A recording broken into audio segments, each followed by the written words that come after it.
Well, good afternoon. I really want to thank AdventHealth for hosting us here in Seminole County. I also want to thank the great group of folks we have assembled here today to talk about some issues that may not have been on the front burner in the public consciousness over these last few months, but I think are going to be very, very significant going forward.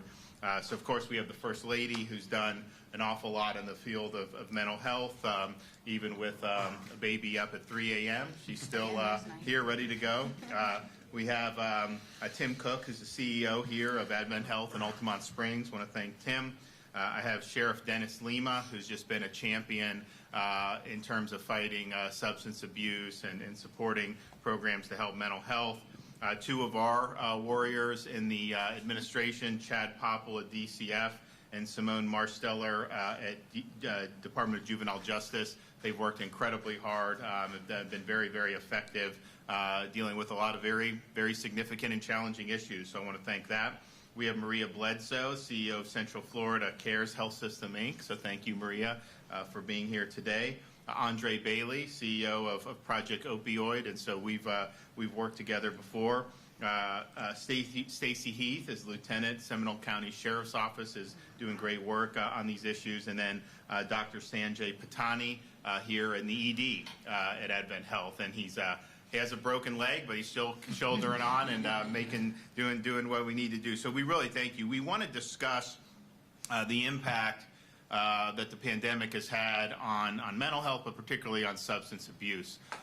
If you went back a year, most people would say that the opioid abuse was one of the most significant issues. As we got into the pandemic, it seemed like concerns with that kind of faded. The issue didn't fade, though, and the issue didn't go away. And so we want to, while we, of course, continue to deal with the coronavirus pandemic, we should acknowledge that this pandemic has probably made some of these other issues more challenging. And these are not issues that are going to go away. They're going to be perennial, and they're going to continue to be challenging. I will note, I think that if you look in terms of the coronavirus outlook in the state of Florida today, we had, for new cases, the lowest percent positive that we've had since the middle of June. If you look at the ED visits for COVID-like illness, they're as low as they've been since the middle of June. If you look at the hospital census, continues to decline up and down the state in terms of COVID-positive patients. And so those are all good trends. Those are all positive signs. You're still going to be something that we're going to deal with. But, I put in perspective when you look at what we're talking about with substance abuse. Right now in the state of Florida, we've got about 6,000 COVID-positive patients who are hospitalized. And not all of them are hospitalized being treated for COVID. Some are incidentally positive who are hospitalized for something else. But, out of 21.5 million people, you have about 6,000. It's important. We obviously deal with it. But just last month, there was, 60-some thousand overdoses in the state of Florida. And that's up significantly year over year from where we were. We've seen overdose deaths increase over these last few months. And this is having a profound effect, and it's affecting a very broad reach of people in the state of Florida. So we've got to dig in. We've got to be able to juggle multiple balls. We've got to be able to handle more than one problem when it comes to health care. And I think the hospitals have shown they've handled the coronavirus very well. When they needed something, we obviously helped. But they've done a good job on that. And we're going to continue to be supportive on that. But we also got to be supportive on these other key issues because they're going to be there. Now, the First Lady's Hope for Healing initiative is something that has really sought to address mental health in the state of Florida. We have, if you look across all our agencies, over $2 billion get allocated for mental health and substance abuse programs just this year. And they're in DJJ, they're in DCF, they're in these different agencies. But it's really important. And they were reminding me about the 400,000 that made it through this budget year. Not a lot made it through. I mean, we vetoed $1 billion because we were in a much different fiscal situation than we were just a few months before I signed the budget. But I think it's a testament that this was something that is viewed positively and is important. And so we're glad that we were able to do that. And so here's some statistics for just Seminole County in terms of what we're dealing with here. We've actually seen an increase in suicides by about 35%. We've seen overdose increase by 51% and overdose deaths increase by 15% year to date over and over. And it's not just for adults, although there is a lot of adults. But when we had school campuses close, it was a difficult transition for a lot of parents, but also was very difficult on many children. They weren't able to interact with friends, classmates, and teachers, extracurricular activities, all those.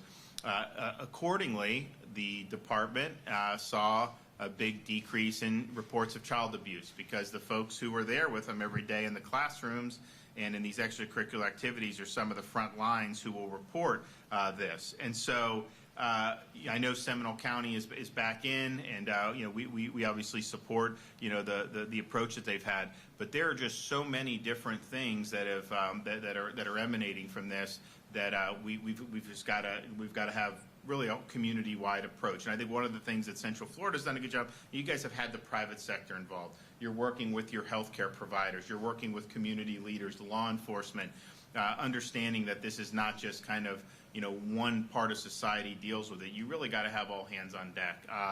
I think you guys had a lot of momentum going before the pandemic. I think you guys were doing it the right way. I think the pandemic has just set us back.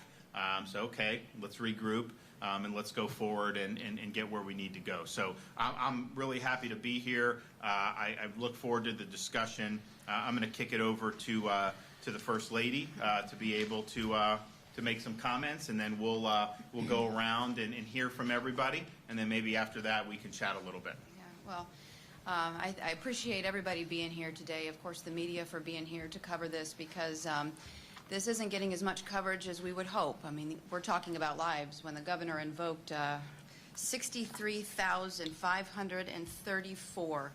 Those were overdoses between July of 2019 to July of 2020. That's an increase. We saw a 28% increase, 63,534. That's 63,534 souls. Those are lives who are in crisis right now that we need to make sure that they know that there are avenues to help, that they need to know that we're thinking about them, that this too will pass, and that we need to make sure that, that they get meaningful help. Just last week, the governor, I know many of you know that we are new parents again. We have a 4-month-old baby who, as the governor invoked a second ago, is still not sleeping through the night. So I was up at 4 a.m., 3 a.m., 11 a.m. reading articles and taking notes. But we also have a 3-year-old. We have a 2-year-old. So, for us, of course, how this impacts Floridians across the board is something that we think about and talk about frequently. This also impacts, and we think about our children. I mean, what is happening to our children, we need to make sure that that is part of the conversation every day. And coming from 2 parents of 2 very small children, this really hits home for us, as it does with so many Floridians across the state. Just last week, we were in Sarasota County, and we were talking with the secretary, joined us, Secretary Popple. We were talking about the Child Crisis Hotline. And what that is a hotline for people to call in to report suspected child abuse. Well, we're seeing a decrease in calls, which some would say over the summer, oh, that's typical. But this has been going on since March, where they're seeing a decrease in calls. And why is that? Well, that's because our first responders, our wonderful teachers across the state, were not there to watch and protect over these children. So when we say we saw a 40% decrease in calls into the child hotline to report suspected abuse, that's 17,000 children that potentially are going unwatched, who are victims of abuse, who are in homes right now with no outlet and no one to help them. And so when we come here and we're trying to raise awareness about this, we thank the media for doing this, because it's without recognizing that there is a significant problem that we won't be able to address it. So 40% decrease in the Child Crisis Hotline calls, 44% decrease in child abuse investigations, 32% decrease in sexual abuse investigations, 50% decrease in physical abuse investigations. It's sad when you talk about those numbers, but then when you know that you're talking about a baby and you're talking about children who can't always fight for themselves, it takes on a whole new meaning. So you couple what we've been seeing with the stress and the fear of COVID, and then you add it to what we're seeing with the CDC. And they came out just recently, I think in the last week, with some mental health statistics that were alarming too. We're looking at, I think it was 25% of children ages 18 to 25 who have considered and thought about committing suicide in the past 30 days. And so, again, you look at the statistics, but then you think about all of our wonderful children who are the future of this great state, that we need to be up here, we need to be fighting for them. I have to say that the people around this table have done an exquisite job. Even before this, I've had great relations with the sheriff, who's just done phenomenal. Project Opioid, really what the Hope for Healing initiative was all about was this is not just a government problem, this is an everybody problem. We need to make sure we're getting the faith-based communities together, the private sector, the nonprofits, because if we're all going in separate roads, we need to coordinate, we need to make sure we're maximizing resources, and we need to make sure that at the end of the day, it's not about the money spent, it's the outcomes. Because if we have positive outcomes, that means that people are living happy, healthy, and productive lives, and that's how we know that we're being successful. So Project Opioid, you guys are doing a good thing, and really appreciate how you're modeling, and we kind of didn't really know each other in the beginning, but our messages are really kind of syncing. So I could go on forever, but I won't, because there are more important people here at the table to talk about what they're seeing. Secretary Popple, I know this hits home for you. You are also a strong advocate for our families and children across the state. So talk a little bit about the crisis hotline that you're seeing, and we'll start there. No, absolutely, and thank you for having me. It's an honor to be here, and I too want to thank the media, because I think my central theme for today is, we have to get the word out that help is available. The resources are there, and there's some alarming trends that we are seeing at the department that I want to shine a light on here today, and hopefully talk a little bit about. But the one we highlighted last week was the decrease to the hotline on abuse calls. We see it every summer when school lets out. It's usually a 2-month problem. This year it's 5.5, 6 months. And so if you think about a child being stuck in that situation for that period of time, it is heartbreaking. It is heartbreaking. And so we were happy to kind of promote the message that, if you see something, you got to say something. We need folks to really look out for our kids. And we're excited from the child welfare aspect for schools to get back going, Governor. So thank you for that. Some of the statistics that we talked about recently, you talked about overdoses. You talked about the CDC survey on what's going on in terms of mental health. The problem that we're having at the department is we're not seeing a commensurate increase in demand for services. And so we have some of these trend lines going in the wrong direction significantly. But when you look at the folks reaching out for treatment, folks coming in and our service networks, and I'll let Maria talk about that in a minute, we're not seeing statewide a demand for those services. So that is very concerning to us. It really highlights the need for us to get the word out that help is available. And I don't have a degree, and so I'll let you handle this, but you got to think, 2, 3 months in, you go another couple months in, the situation's not getting better. Abuse is still happening at the house, it's just not getting reported. The mental health needs are still there, they're probably getting worse. Folks just aren't stepping forward and getting the help that they need. So the department is committed to trying to get the word out. We do have a significant investment from the federal government, roughly $5 million, to both get the word out but also bolster our 211 network. So that'll be happening. Governor, in his budget, we got $80 million more in state opioid response grant authority, so to really bolster the networks around the state. So we have the resources available. We're making the investments. We just need the people to reach out, or their friends to reach out, and really prompt them to step forward and get help. So with that, that's my message for today, First Lady and Governor. It's very important, so thank you for shining a light on it. No, thanks, and thanks for all your hard work. Tim, thanks for hosting us. Do you want to make some comments? I'd be happy to. Thank you again for being here and the support of our Hope and Healing Center, which is a joint program with the Sheriff's Department and the county EMS to have an alternative after folks get caught in an overdose situation. Where do they go? And they often find themselves at the emergency department, and we've realized over the last couple of years that we can't just take care of the physical urgent, acute issue.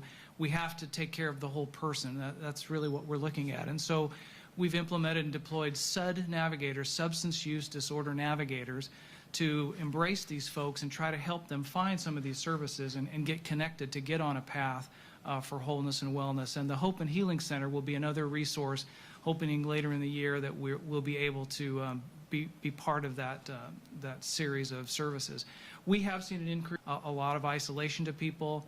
Our SUD navigators have seen about a 30% increase in the individuals that they've seen who've come into the ED with substance abuse. And we see that as a symptom of mental illness, because we know that mental illness is driving a lot of the factors that people are using those substances. So it's been an acute problem, but our collaboration is really has some momentum, and we look forward to continuing to work on that.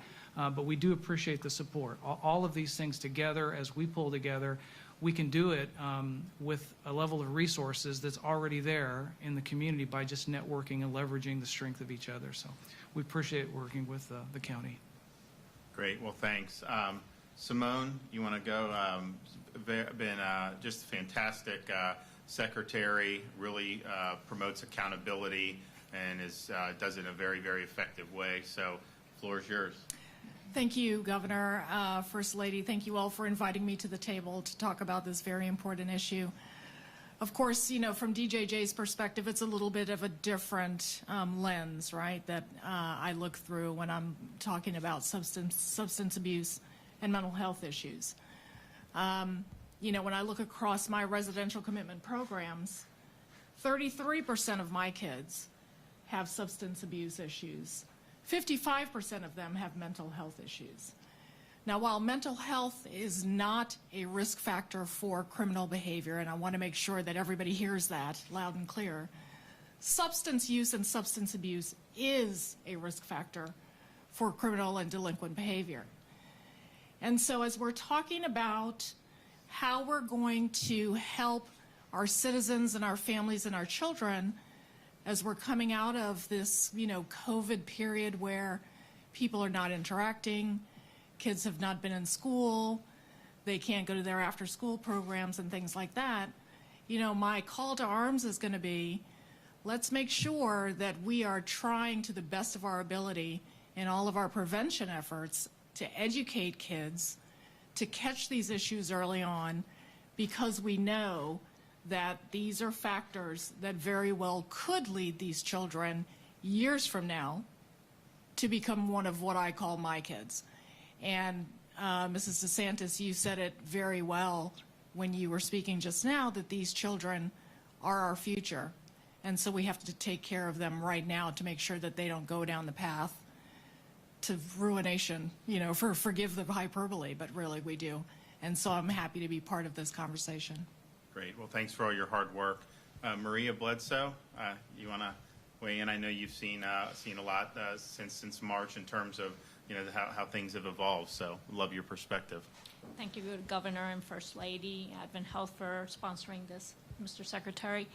Yes, from as Mr. Secretary indicated, the numbers for us are not there. However, the acuity is a concern for our system of care.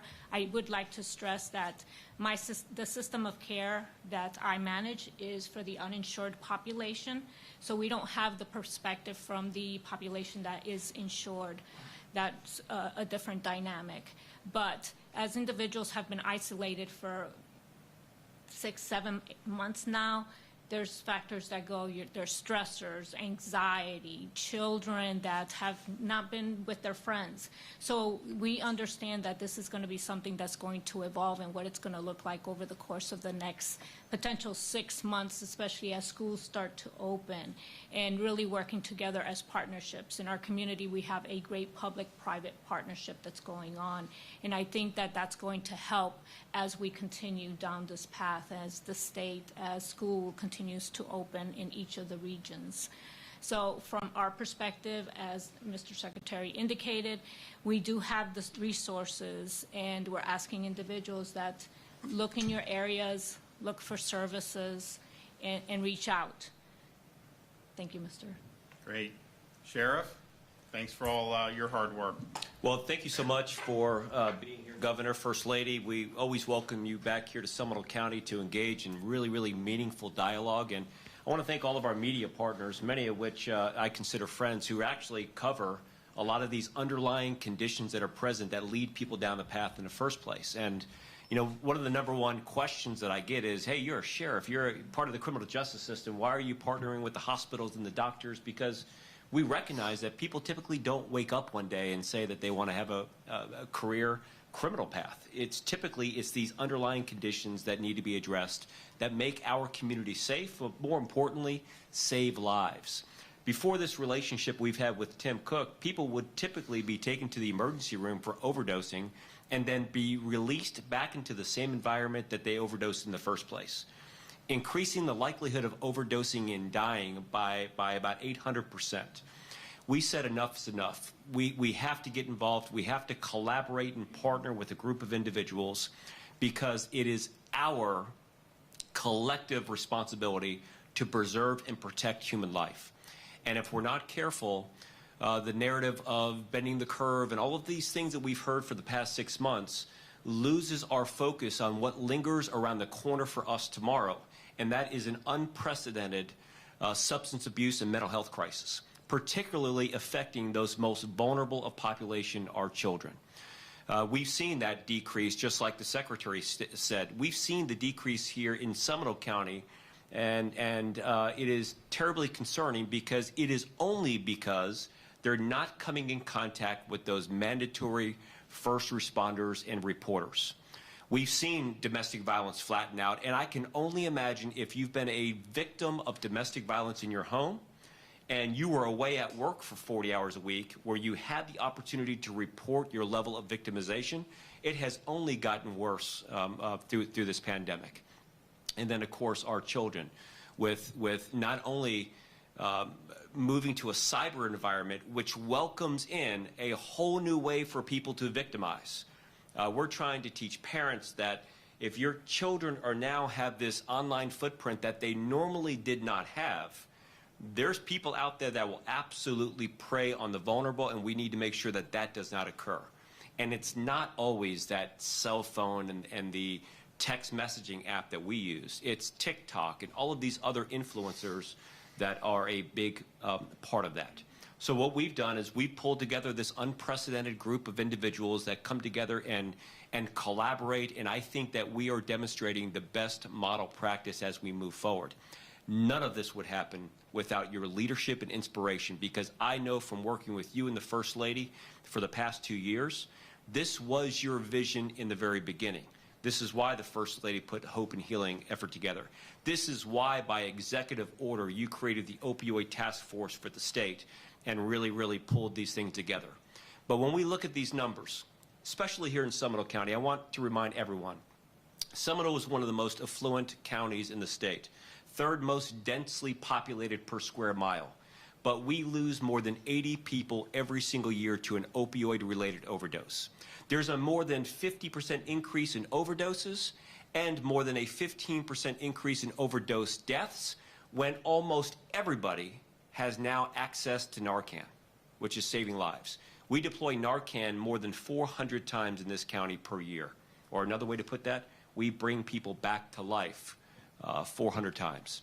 It is a big challenge that lies ahead, but I am confident by partnering with faith-based organizations, our public and private partnership, the business community, and our media partners, that we can get the message out there and be prepared before this crisis hits our front doors any larger than what it has already done. Well, thanks. Thanks for your hard work. And I'm going to turn it over in a sec to Dr. Patani, who works in the ED, but I think it is important also to stress in terms of messaging that if somebody's out there that needs any type of medical care, and obviously we're talking about here with, with drug abuse, talking a little bit broadly about mental health, but things like heart and stroke, this is a safe place to come and to get care.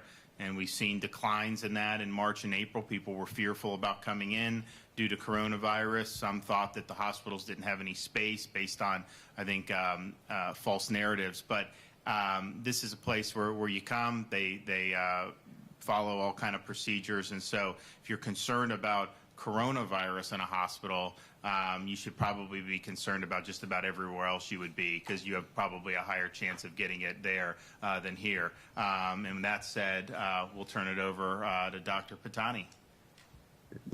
Thank you, Governor and First Lady, Secretary, and distinguished panel here, Sheriff Lima.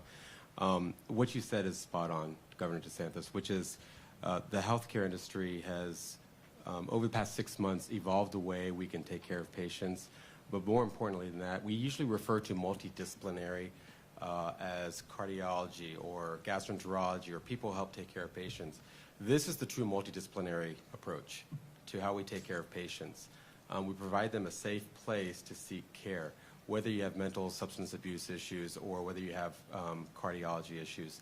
The message to really keep augmenting and supplement with the community is that the healthcare arena is a safe place. We have established best practices, both from clinical protocols, but more importantly also from safety and infection prevention perspectives. So when we come and we have to deal with patients, and patients have to come to the hospital to receive care, everyone needs to understand, the community at large, it is one of the safest places right now to go to for help. In the mental health, substance abuse industry or patient population, we refer to COVID-19 in many industries as a disruptor. You know, whether it's financial or farming and agriculture. In healthcare, the disruption is we saw a paucity in some healthcare that was being sought after. We're seeing a resurgence and a returning of our chronic care patient populations, of which the mental health population is one of them. And that's extremely important because we need people to feel comfortable and safe. And we want people to understand that we're not here just for your physical well-being, but we're here for your mental well-being. And I think that's a keynote for our patients. Yeah, no, thank you so much. Really appreciate it. Lieutenant Heath, we appreciate all the work you're doing. Enjoyed getting briefed on some of the stuff you're doing. So if you could talk a little bit about that, we'd appreciate it. Yes, and thank you, Governor and First Lady, for having this panel. I'm so very, very excited to hear about your endeavors, and especially with the Hope and Healing Project, because I know better than anybody that our juvenile population, if they fall through those cracks, then they end up in my correctional facility. So speaking of the people in my correctional facility, we've just recently started the ACT program about 1.5 years ago, which is accepting change through treatment. It supports our opiate epidemic, trying to help those individuals combat that substance abuse problem. And one of the things that we recently added to that was our community navigator. And what that community navigator is going to do is support those individuals to remain successful once they re-enter into the community.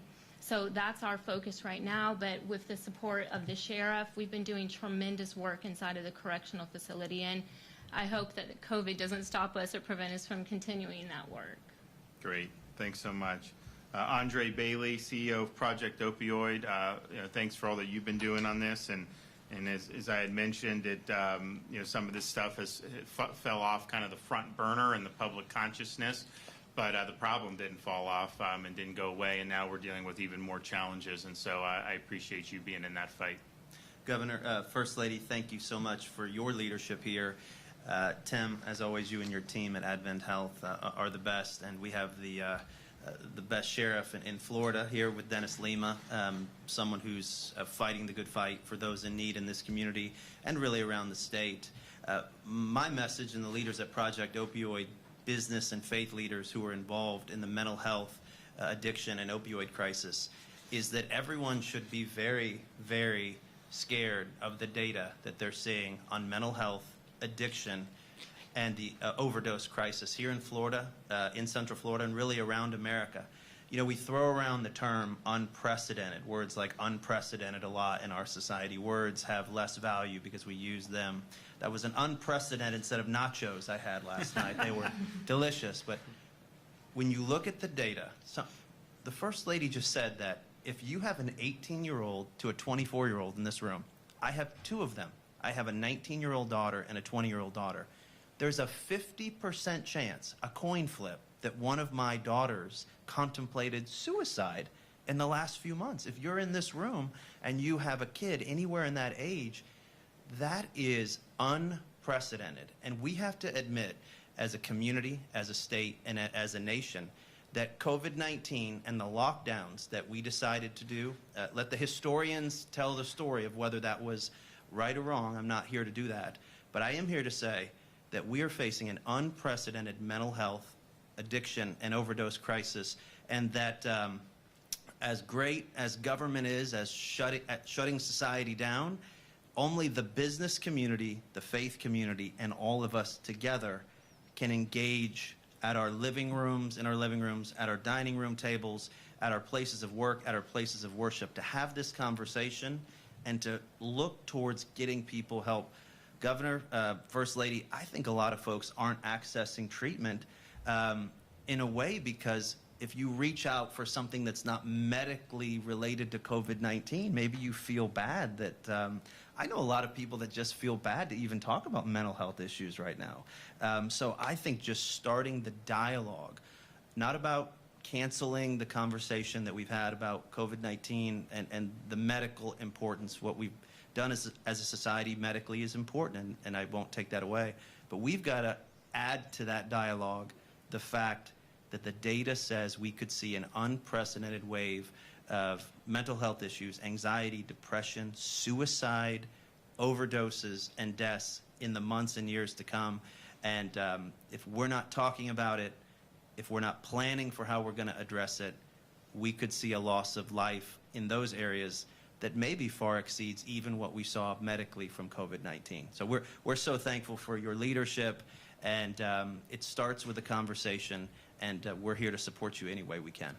And you attribute kind of the change with these 18 is just the social isolation and some of the things that have happened. Obviously, probably some of them have. I like Chad. I'm going to say I don't have a degree in this, but let me quote Dr. Phil Toll, who is one of the behavioral health leaders at Aspire, where he told me we were shooting some videos on mental health a few weeks ago, and he said, "You know, Andre, in our circles, in mental health circles, we believe that 40%, up to 40% of Americans will have post-traumatic stress disorder when these quarantines are done. 40%. This was not at a press conference. This was just him and I talking, because he said, you know, Andre, for the record, we've never shut society down before. We never shut the world down.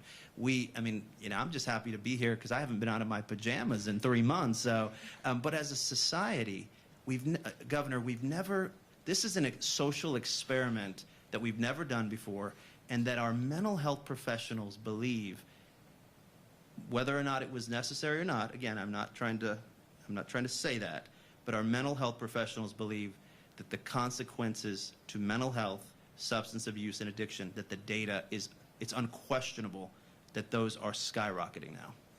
Yeah, and look, I think that you can say that COVID's the most important thing in the world. It doesn't mean that you don't also look at how that approach is affecting other things. And so, for example, we very early on, we stopped access to nursing homes because we were concerned about the virus going in. And we did a bunch of other stuff, acquired PPE, send PPE testing, created COVID-only nursing homes. And we've done a lot to protect that vulnerable population. And it has saved lives, but it also has had big costs in terms of loneliness, mental anguish. The families aren't able to go in and visit their loved ones. And we have people, we focus on COVID, but I mean, there's people that pass away in nursing homes from natural causes or other causes, and they may not have had the family members in there. That leaves a lasting mark. Advent, I think, has been really good because I think they've recognized this, and like a lot of the hospitals just weren't allowing the visitors, but for these kind of critical, end-of-life situations, they've allowed the family members to come in. And I think that's something that's a very good decision. I think it sees the whole picture and understands that that those types of interactions are critical. And to deny that from a family, it's hard enough to lose a loved one, but then to not be able to be there and to say goodbye, that leaves lasting scars. And so I think what you've been able to do is really, take a tough situation and at least mitigate some of the collateral damage from it. And so I've advocated for all our hospitals in Florida to follow suit. I know some have. Some of the systems have, but I think that that's something that's very important. Another thing I think, just in terms of the how the society has changed, is when we're talking about the kids. The kids can develop mental health problems, substance abuse, because the parents are really stressed. The parents may lose jobs or have something really negative, and then that trickles down. So obviously we're concerned about the parent. If they have problems, we want them to seek help and use the resources, but that can also trickle down to the younger generation. And Tim, you made a point about back before we came out here about how we can't just view infection or not as kind of what safety means. Can you talk about that here and make Sure. that point? Well, I was referencing the fact that right now, when we talk about it's safe to come to the hospital, everybody's thinking about everything's clean, people are wearing masks, so you're not getting a COVID infection. But in the world of mental health, there's got to be a psychological safety, because people are afraid to let people know. They're afraid they might go to jail because of the stigma that we've put on it, some of the things you were talking about. So I think as we continue the discussion and allow people to understand that this is an illness that people care about, and it's key to your wholeness in your life. The physical infection of COVID is important, but if your mental health is off, that's going to have a negative impact on your overall wholeness of health. So I think engaging and promoting this kind of discussion begins to allow a sense of psychological safety that people will hopefully take better access of the services that are there. And so Chad and Marie, if you want to, are you guys confident in the resources that are there? And is it really the most important thing, just getting the message out and telling people that they need that they have the ability to access and they should access? Mr. Governor, thank you for the question. I'll start and I'll kick it over to you. One of the things we're really proud of at the agency is through the entirety of COVID, our networks have not lost the ability to provide service in any part of the state. We've had facilities and different things, have a COVID positive issue, but we've been able to resource, and we've been very nimble on the ground, and that's a big testament to the leadership of our managing entities. So I feel very confident at this point, having gone through all of that the network's in very good shape. We do have capacity. You provided additional resources in the budget. So in my mind, yes, the messaging, getting the word out, getting folks to kind of rally around folks in their lives they know have issues and encourage them to seek help is the number one thing. But I'll kick it over to Maria. Governor, initially in March, especially the first 2 weeks of COVID, whereas we really transformed an entire network from face-to-face to telehealth, and how quickly the network, we worked with our providers, our partners in the community, and also the partners around this table to change from a face-to-face model to a telehealth model. Medication-assisted treatment has specific requirements from week to week, month to month. How that evolved from what we refer to as a drive-by, so that individuals could still continue to get the delivery of the services. So there wasn't an interruption in the delivery of any of the services in our system of care across the state. That has always been there and always available for individuals to access. As we continue to move forward over the course of the next 4-6 months, it'll be interesting as the services get accessed. Again, we have services. We're asking people that if you do need services, to reach out.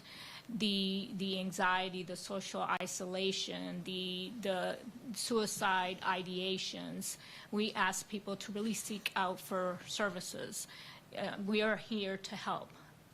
The state funds those services so that we can provide it for individuals.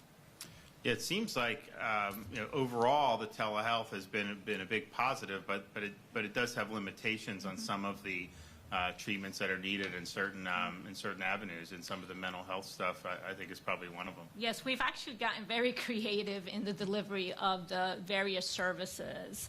Some individuals weren't open to the telehealth concept, so we have offered them hybrid. We've offered them the ability to still do the face-to-face, whether it could be done at a park outside of their homes, so that there is no interruption in the delivery of the service. So that we have gotten very creative in ensuring that people continue their care, because that is very critical, especially for mental health services and substance use.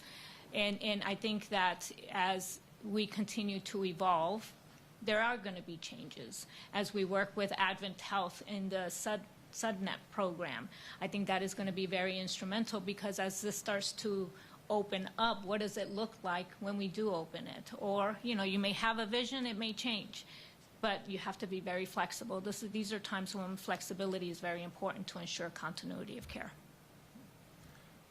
Sheriff, how's the general community been doing? You know, how's crime been? Have you seen a change since March, April, in terms of any specific types of crimes either going up or going down?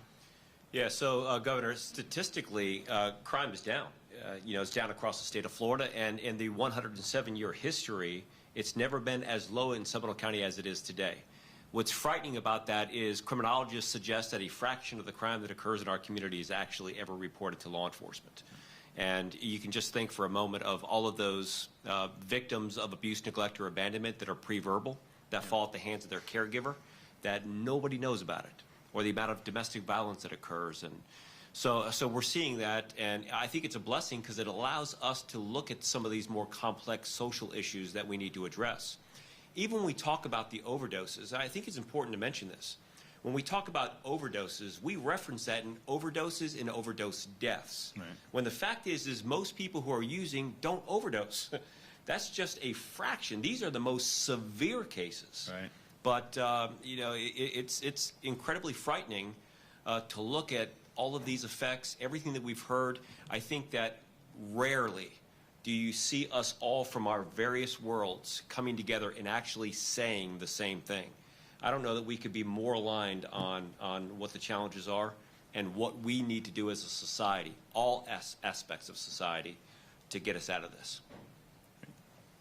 You have anything? Yeah, well, very quickly in talking with a lot of psychologists across the state and just really, you know, picking their brain, and they talk to me sometimes about the mitigation efforts, and they'll say, realize that there is a value to them, and we understand that, but let's also look at this holistically in the other side, and that being when you're wearing a facial covering or a mask, there is something, you're hiding a smile. And when you smile at somebody or somebody smiles at you, there's serotonin and dopamine that get released into your brain, and those are happy chemicals, and that makes you feel good.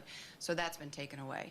You talk about social distancing. There's something to touch. When you touch somebody, there is a serotonin and dopamine chemical that's released to the brain. That's what studies will tell you. That also increases your mood and helps with mental health. Isolation is not something that's great. If you're depressed, being around other people and being able to talk and to vent and to get things off that has been taken away. So you just need to look at this holistically and understand that there are ramifications and implications for mitigation efforts. And I've heard that from psychologists and whatnot that I've been speaking to across the state. What do you think about, like, businesses? I mean, what's there? I mean, obviously, we have viewed the private sector as being important. This has been a disruption the last few months. You know, what is their role? Is it going to be the same as it was, or are they going to have to change some of their approach? I think the business community, the faith community, and others, they have really the greatest opportunity to be a direct connect to families. You know, when you talk about anything related to government, I think it's more complicated. It's you know, there's a lot of issues that go with putting new programs in government, just common sense limitations there. But when a business owner, you know, the CEO of Red Lobster, Kim Lopdrop, wanted to be here today, he couldn't be here. He's based out of Orlando. He wanted to get education around Narcan to his 63,000 employees. He called Jewel Taylor, their HR director, and said, make this happen. And within a few days, their employees, through their HR department and their EAP program, got new access that they didn't have before.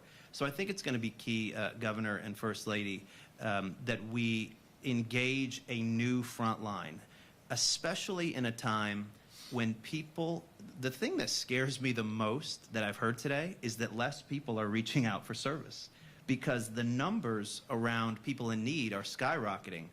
And if people are not reaching out for help, that means we are creating a situation where 2021 could be a very frightening year from a mental health, addiction, societal standpoint. So the business community and the faith community has to start a conversation that then, to their employees, to their parishioners, that then happens, trickles down to the family. I'm going to go home. I'm telling you right now, I'm going to go home. I'm going to leave this wonderful press conference, and I'm going to go talk to my daughters. I'm not kidding. I'm going to talk to my daughters again about how you doing. I see that I do this all the time, but I'm concerned now, again, after hearing that stat. No one can talk to my daughters like their father, but sometimes it takes a business, your employer, your faith leader, or someone in your world to give you the information you need. So I think they can be critical, and I think they often are overlooked, and that's why we think that's important. Great. Any other parting shots? Anyone else have anything? Governor says parting shots, and he looks at me. So I think I need to take one. And it's not so much a parting shot, but it's, you know, a couple of thoughts that I'm having here as a secretary of DJJ as I listen to a lot of what I'm hearing. And a comment that you made earlier, Mr. Cook, when you were talking about, and I think I heard something as well, that during the pandemic, you know, many of my prevention providers and, you know, residential commitment providers as well, but many of my prevention providers have necessarily had to move from in-person contact with the at-risk kids that they serve to technology-based. And I had a conversation with one the other day. Actually, I was talking to a group that included a prevention provider of mine. And he asked if I, meaning DJJ, am going to change our programmatic requirements after COVID passes. And we know that it will pass. And what I said to him was, look, we're talking about children here. They need face-to-face contact. So it's okay to take away the best practices in using technology as we're serving these children, but we can't completely migrate to that and think that we're going to be effective because, as you said, First Lady, children need to be seen. They're going to need that contact. They're going to need that. And so I, you know, in my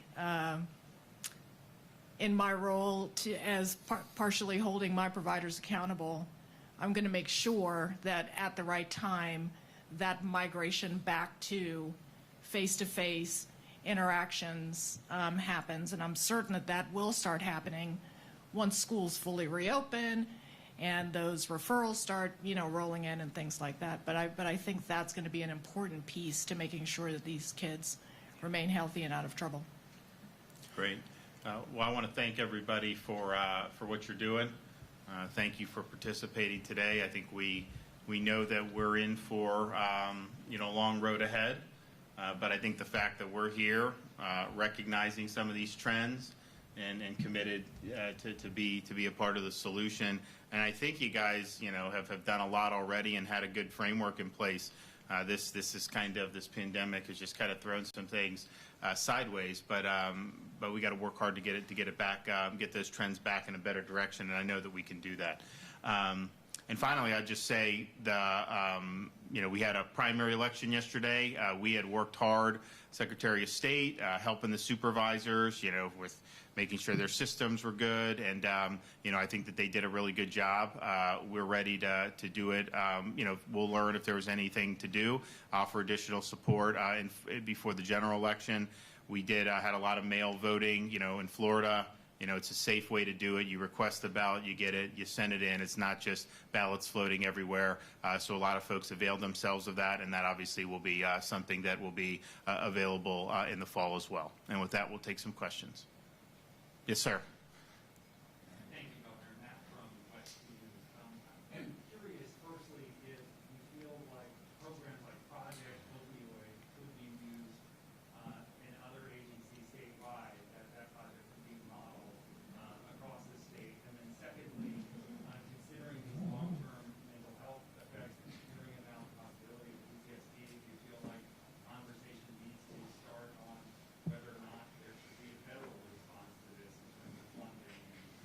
Well, on the second part, I mean, we have gotten a lot of federal dollars, and so we do appreciate that. They have been generous on it. I think one of the things that when we were going through the coronavirus, if you go back and look at, I mentioned, our positivity is as low as it was since the middle of June. ED visits for COVID-like illness, low as it's been since middle of June. But if you go back to May, I mean, we were having days you have like 2% positive, very low number of ED visits. As we started to see, this resurge, not only across the state, but across the whole Sun Belt, I was mindful of shutting down the state and having all these problems exacerbated, and we were not going to do that. I felt keeping society going. We had Disney come online when this was all going. We had Universal, all this stuff. And guess what? The numbers went down from the time Disney opened. So we really focused on keeping society functioning, because I was just, if you do the basic things that we've been saying, one Florida, one goal, sanitation, basic physical distancing, if you're closer, wear a mask, protecting the vulnerable, looking after. If you're doing that, that's going to be effective. You don't need to do these big shutdowns. And so I think we learned from March and April that the costs of doing that, particularly as I looked at other countries and other states, were really, really significant. So we have a lot we're going to have to deal with in the fallout. But I do think that we've done it in a way to mitigate some of the damage that flows from some of those policies, and we did it in a way to do that. Now, in terms of your first part of your question, we have cited what's gone on in Central Florida as a model for other parts of the state. But I do think it's probably not something that will be done top down from Tallahassee, but really bottom up from each community. And I think what's happened here is, as I say, you got the business community involved. You have obviously law enforcement. Now, look, when you're talking about narcotics, I mean, law enforcement has a role in that because it's a illicit substance. But it's not just law enforcement's job, and you can't prosecute your way out of the problem. You can prosecute some of the people, and I believe you need to do that. But you still have all these other facets of it. The churches and the faith community, absolutely critical. So doing that, and from a community-wide basis, I think is great. So we certainly endorse the framework, but I think it's probably going to look a little bit different in each part of the state, depending on the local conditions. But I really do. I mean, it stinks to look at some of those numbers now, because had we not had the pandemic, those numbers would be different. I mean, we all know that, and I think that the approach, everyone was really engaged, and I think that they are. I think people now understand that other problems don't just go away, and we're going to have to continue to deal with these things, and so we're doing this eyes wide open, understanding that this is a full spectrum. But I really think that I think the framework is really good here, and I think the buy-in from the community has been fantastic. Anything else? Governor, Haley Beshears has now met with several of the bar owners in the counties here. What are your thoughts? Has he relayed any information to you? No, not yet. No, I mean, I think the main thing is like, look, I mean, I think he's doing the right thing by meeting with folks. We were in a situation where, he was having to play like whack-a-mole with these. I know we had the one in Central Florida that got a lot of play because they weren't following the guidelines. And so that's, he had to take whatever action he had to take. But I think that at the end of the day, everyone deserves a seat at the table. You got to be able to make the case. We're not making any changes at this minute in terms of that. I think the next steps for us in the state of Florida will be to work with our 3 southern Florida counties about moving them into phase 2. Miami-Dade County had under 10% positivity for new cases today. It's the first time probably since sometime in June that's been the case. And if you look at the trends in all of those counties, we've had really significant downward trends really for weeks now. Palm Beach County, they're settling in at almost 5% positivity. If you look at the hospitalized COVID patients, they're down significantly, and we think that those trends will continue. So we're working with them. We've worked collaboratively, bottom-up approach with that part of Florida from the beginning. So I'm in conversations with them about what they feel about the next step. But I think that's really where we're going to be looking at. And I'm not saying I'm going to do it today or we're going to do it tomorrow, But clearly, I think, just you see some of the numbers can be a blip here or there. I mean, these are sustained trends, at this point, and I think that that's a good thing. Sounds like you think the bars are a long way for you. I wouldn't say that. I mean, look, you have to also be realistic about this and say, okay, if this pub isn't closed, does that mean the behavior is still not going on? Because people go and they meet, they congregated, like, the UCF.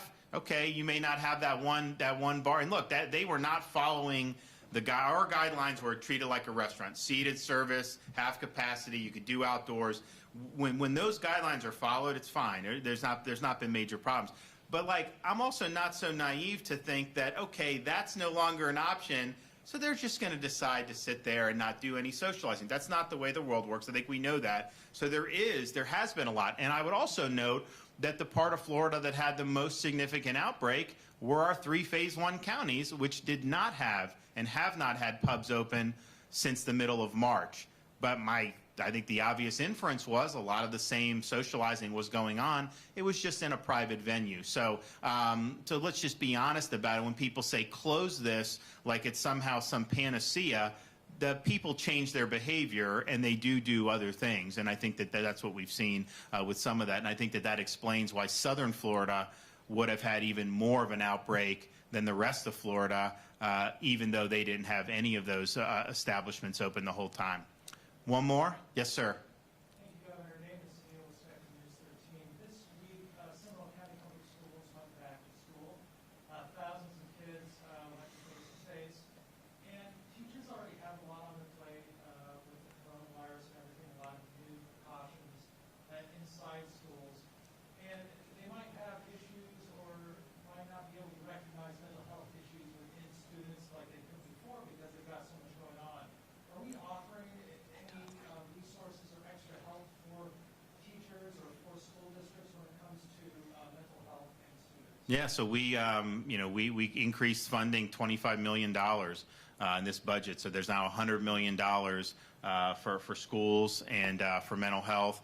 And so we absolutely, want them to utilize those funds. And then, as I mentioned in my opening comments, I'm going to look to see what the possible avenues are to use some of our Federal CARES Act money to deal with some of the mental health and substance abuse issues. Now, the way that's written is it's got to be related to COVID or have some type of relationship. I would point out, and I could get the sheriff to testify, that the problem we're having to do has been exacerbated because of COVID. We'd be in a different situation if it wasn't for COVID. So I have my folks looking on that. We'll probably have to work with the White House to see, if there's any way that we can be helpful there. I mean, that'll probably be some targeted approaches around the state. But I think that's, to me, it's like, we've spent all this money on testing and this and that, and that's fine.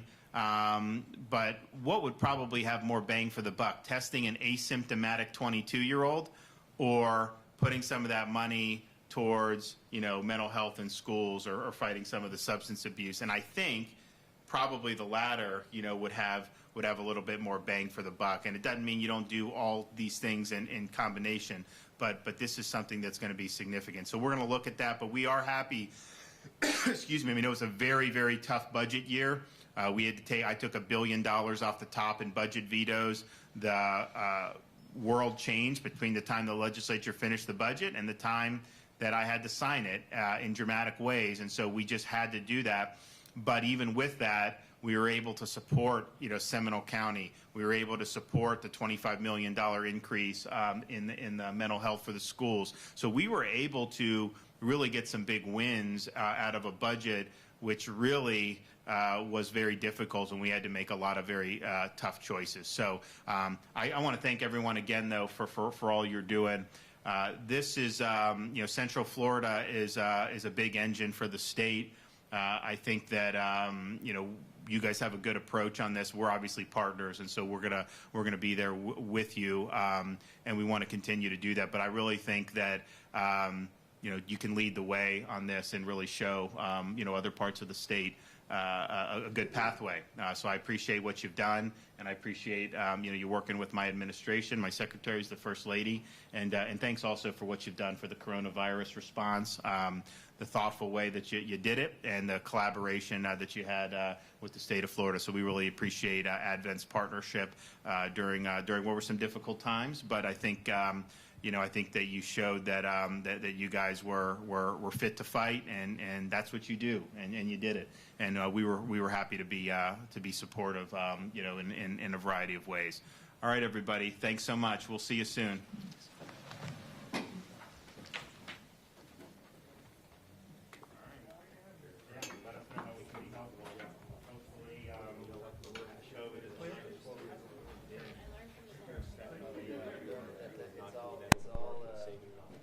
It's all kind of one thing, you know.